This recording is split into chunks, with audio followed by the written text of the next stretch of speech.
Hello everyone, good evening. Today we'll discuss a new topic which is ESG in your ACI. Okay, so what is ESG? Endpoint Security Group.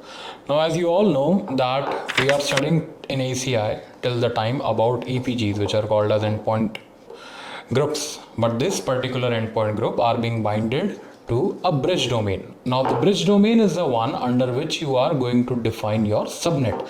So let's say if I have endpoint 1, I have endpoint number 2, I have endpoint number 3, I have endpoint number 4, and these all the endpoints are belonging to one particular bridge domain. Okay, and inside the bridge domain, let's say I've defined the subnet, which is 172.16.1.254, which is nothing but the gateway which is going to act for all the 4 endpoints.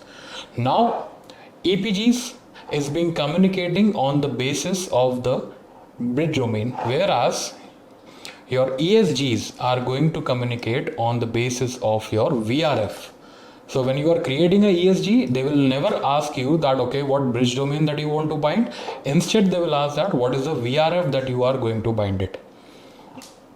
Now within the VRF, let's suppose that there are few endpoints that you are having, again the 4 endpoints, and they are belonging to a prod VRF or the production VRF that you have created. Okay, and when you are creating the ESG, you are going to bind that ESG with the production VRF. So what are you achieving with that? Now understand, as a security group perspective, that what you are having. So let's say that there is one endpoint, one EPG is being created under which you have an endpoint 1. There is another EPG which is being created under which you have several endpoints, endpoint 1, endpoint 2, endpoint 3 and endpoint 4. Now if these 3 endpoints are belonging to one particular bridge domain, and inside the subnet as I have defined 172.16 or 1.254/24, and over here I do have an endpoint which is belonging to, for example, gateway IP subnet 192.168.1.254/24. So these are the 2 IP addresses. Now let's have an explanation on that.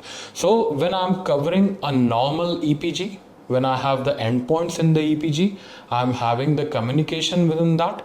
So my endpoint is going to communicate with all the other endpoints which are there in another EPG. If I create a contract between them, obviously for that I need to define the contract. Now once the contract is being defined, I can have the communication from endpoint 1 to all the other endpoint. But over here, how is the security?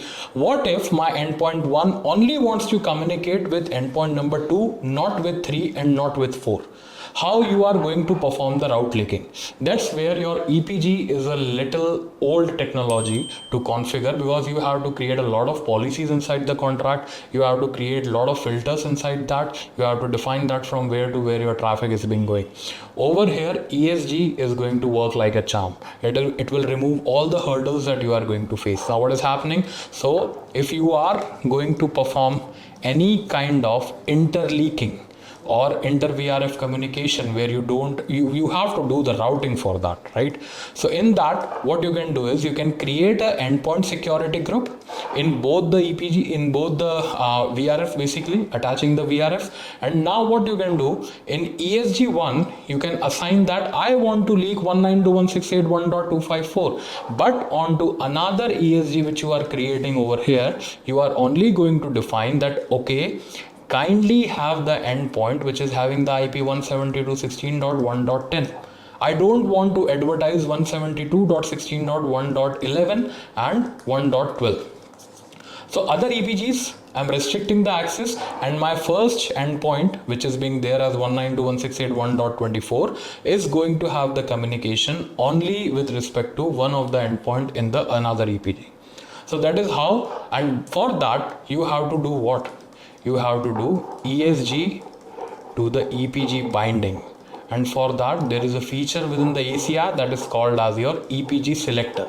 So whenever you create a ESG, inside that you are going to get an option called as EPG selector, where you can bind that particular endpoint group which is having those subnets which are there inside the bridge domain, and you can perform the route leaking on the basis of the ESG, that what endpoint should be communicating with any other endpoint. Let's say you want only web endpoint to be communicating You have a web endpoint, you have over here database endpoint, you have the servers. You only want the communication from web to database, and you want to avoid the communication from web to server. Easily with the ESG you can do that, which is not being possible earlier using the EPGs or endpoint groups. It was quite a hard task, so ACI has made it easy. But one thing, that if you want to configure and if you want to see the ESG actually, so the epic version which is supporting the ESG is 5.2. Before that you don't have the option. In 5.x only this particular version got released from Cisco, which has cleared many hurdles with respect to how the communication is going to be. So with the release of version 5.x, they came with the feature of your endpoint security group. But in that, if you are going with the version 5.1, you will only be having an option to filter out the IP and the subnet. You will not be getting the option of EPG selection. For that, you have to upgrade your fabric to the 5.2 or the latest version, and then you will be getting that all of the granular options to perform the endpoint security groups. For now, in a nutshell, EPG works on the basis of the bridge domain, whereas your ESG works on the basis of VRF. VRF is getting called on that. Okay, and if you want to see the lab, then kindly join my course. Obviously, I'm the trainer for CCI data center, and we'll be showing you the inter VRF communication between your two different endpoint security groups. Thank you.